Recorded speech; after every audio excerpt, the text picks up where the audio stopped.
સંવિધાનના રચયિતા doctor Baba Saheb આંબેડકરજીની ring road ખાતે આવેલી પ્રતિમાને અસામાજિક તત્વો દ્વારા નુકસાન પહોંચાડવાનો કૃત્ય કરાતા આંબેડકરવાદીઓમાં રોષ જોવા મળ્યો હતો અને આવું કૃત્ય કરનાર સામે પગલાં લેવા માંગ કરાઈ હતી। સુરતના રિંગ રોડ ખાતે આવેલ સંવિધાનના રચયિતા ડોક્ટર ભીમરાવ બાબા સાહેબ આંબેડકરજીની પ્રતિમાને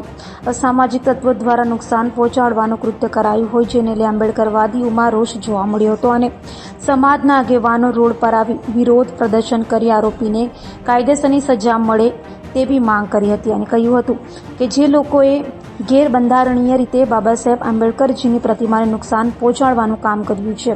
અમે આવા અમાનવીય કૃત્યોને સખત વખોડીએ છીએ અને સુરત શહેર કમિશનરને વિનંતી કરીએ છીએ કે તેઓ ગુનેગારોને સખતમાં સખત સજા આપે।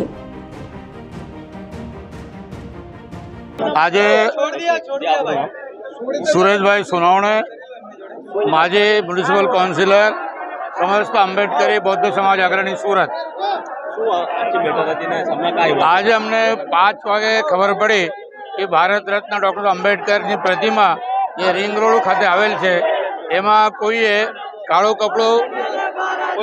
કપડો એમના ગળામાં નાખી દેતા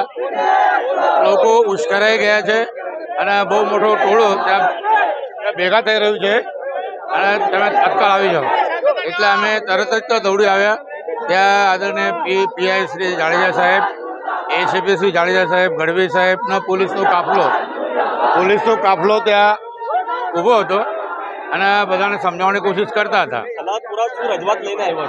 સલાબતપુરા કે ભાઈ આ જે ઘટના ઘટી છે બાબા આંબેડકરજીના પ્રતિમાને વારંવાર આવા કલંકિત કરવાનું કાર્ય કેટલાક મનુવાદી જાતિવાદી માનસ ધરાવતા લોકો કરે છે અને ફરિયાદ આપવા છતાં ગુનેગારને પકડવામાં આવતા નથી। ત્યાં સીસી કેમેરાની વ્યવસ્થા નથી, ત્યાં બાજુમાં પોલીસ પ્રોટેક્શન નથી, માટે આ બનાવ વારંવાર બને છે અને સમસ્ત આંબેડકરી બૌદ્ધ સમાજની લાગણી દુભાય છે। યુવકોમાં એક પ્રકારનો જોશ આવી જાય છે, એક પ્રકાર